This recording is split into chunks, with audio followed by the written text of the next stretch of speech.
তার খবরটা নিবা, সে স্কুলে কেন আসে নাই জানি না। এবার তা আমরা স্কুলে সবাই গেলাম তার বাড়িতে।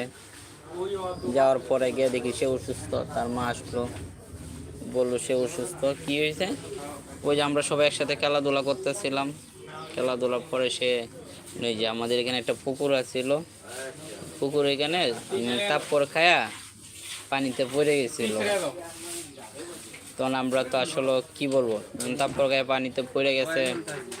তখন আমরা আবার স্যারের কাছে গিয়ে বলি যে স্যার সে তো অসুস্থ। বেশি বয়স ছিল না, আপনার প্রায় কত বছর হবে তখন,